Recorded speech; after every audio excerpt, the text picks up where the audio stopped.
Okay, so I'm back with Montana, and today we're going to talk about how to manage your checking and savings account and how to write a check. So we opened our checking account, and now what do we need to know? What do we need to do each month to spend money when we make money? How do we set that up? Alrighty, so whether you get paper statements in the mail or e-statements, you definitely want to view those and make sure you keep track of every purchase that you've made and every deposit, and make sure the balance that you have kind of in your mind, or if you've managed it with your online banking, is correct. I would go through the whole how to balance a checkbook thing, but I don't think anybody's going to do that. So Okay, I can cut it out. Okay. All right, so we want to spend some money. We have a debit card option or a check option. What's the difference, and how do we write that check? Alrighty, so your debit card you can use pretty much anywhere. Checks are becoming less popular than ever, but it's definitely good to have. I know I personally try to do as many things online and automatic payments as I can, but every now and then you need to write a check. For example, I'll just write this check like I'm writing my water bill. And we'll just, do you want to maybe put the camera close up to it, or should I? We can see it. Cool. Okay, so I blew this up a little bit, and obviously don't use a Sharpie on your checks, use a pen, black or blue ink, but I'm gonna do this with a Sharpie just so you can see it. So today is August the 17th. It's always a good idea to write that date out all the way. So we're gonna pretend I'm paying my water bill. So we're going to pay to the order of Henry County Water, and say my bill was $32.50 for the month. So this box over here is where you write it out numerically. So $32.50, and I always put a little line under mine just to indicate that it's changed. You don't have to do that. I just do it because it's my personal preference. And then right here you need to write it out. So 32. And with your change, you're going to write 50 out of 100. And then it's always a good idea to just fill up the rest of that space with a little line. And then in the memo, it's a good idea to write whatever bill you're paying. I like to write my account number. I don't know why I know that off the top of my head. And then you're going to sign it. What if I never learned how to sign my name?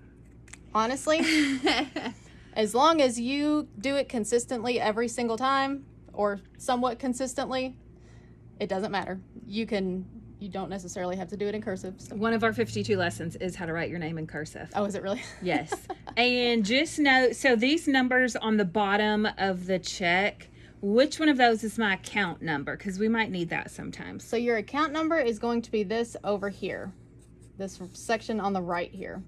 Now this number on the left here, this is the routing number. If you ever need the routing number for anything, if you're paying a bill online or something like that, so your routing number is always over here on the left. You can also find it on our website under information, but if you need it just real quickly offhand, it's right here. So that's the first 9 numbers. So that signifies United Citizens Bank. Mm-hmm. This is the check number, and then that's you. Okay, so let's talk debit versus credit card, and then debit versus this. Okay. Alrighty, so debit versus credit card. So your debit card comes automatically out of your checking account. It's like basically writing a check, but with a little piece of plastic. And you have to have money in the account to be able to do that. Yes, because most places will not let you overdraw. It will just decline. Now, a credit card is a little bit different. So when you use a credit card, you are basically incurring debt. So you have a debt to pay. It doesn't automatically come out of your account. You'll get a bill at the end of the month, and then you have to pay that. And if you don't, you pay a portion of Yes. it, then you have to pay interest on the interest, rest, yes. and it adds up. And we are going to talk about that. I just wanted kids to understand the difference Right. between debit Yes. and credit. So a debit works exactly like a check. Mhm. It's just a piece of plastic instead of a piece of paper. Yep. And if we have the online banking, how long does it take usually for it to show up into our account? Once it is deposited, or once it is deposited or cashed by whomever it's written to, it usually shows up within a day, and you'll be able to see that on your online banking. Now the image isn't always there that same day, but it's usually there within a couple of days. But the actual debit, the comes out of your account about the same day. So And it takes a picture of your check. Mhm. So if I say, well, I was trying to remember the other day if I'd paid registration for Emily's school. So I found the check and I clicked on it, and in the memo I had put May Child Care plus registration. So I was able to go back and remember Mhm. that I had paid that. So that's why anything that's tax deductible, I like to use my checks because it's easier for me to go back. that's a to good find point. it. Yeah, definitely. And it's always a good idea to put something on that memo line. Yeah, No matter what so you're using it you for. remember what it is. Yeah. And we do have a mobile app that you can deposit checks online with. So you can take a picture of it with the app and deposit it that way. You do have to fill out the back a little bit differently when you deposit checks, when you do it that way. So. Okay. And I know some companies do checks and some do direct deposit. So what's the difference between the two? So a direct deposit, if you have a job and you're being paid, it's pretty rare these days to have a paper check, but I feel like some high school kids might with some of the jobs that they have. But a direct deposit goes directly into your checking account. You don't have the paper check. You usually get, they usually do some kind of digital pay stub, but it goes directly into your account, and you don't have to worry about depositing the check or cashing it. But if they give you a paper check, then you have to actually physically put it into your checking account. You will bring it, you'll flip your check over, and you'll sign the back with your name before you turn it in. So I think we've covered all the highlights, but if they have questions, so Montana works with United Citizens Banks. There's definitely some other banks in the county. You might want to use whatever's closest to you, whatever your parents use.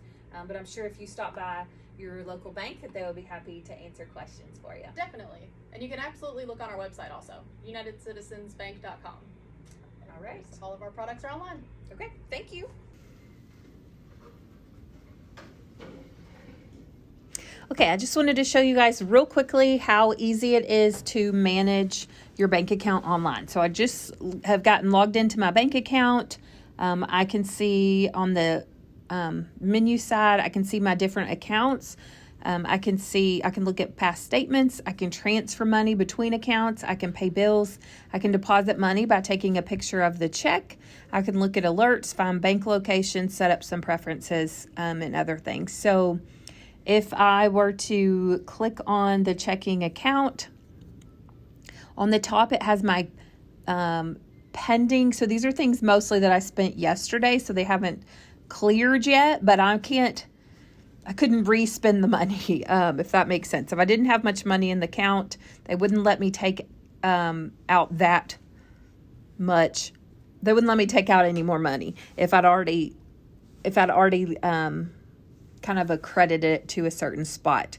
So I can see everything, and I'm blacking it out. The pending doesn't show the balance, but on my past purchases, I can see it's black if it's income, and it's red with a minus sign if it's out, and then in smaller numbers under it, it shows what my current balance is. So it's really easy to look and see how much I have available at any given time. So it's really simple to do, and I encourage you to.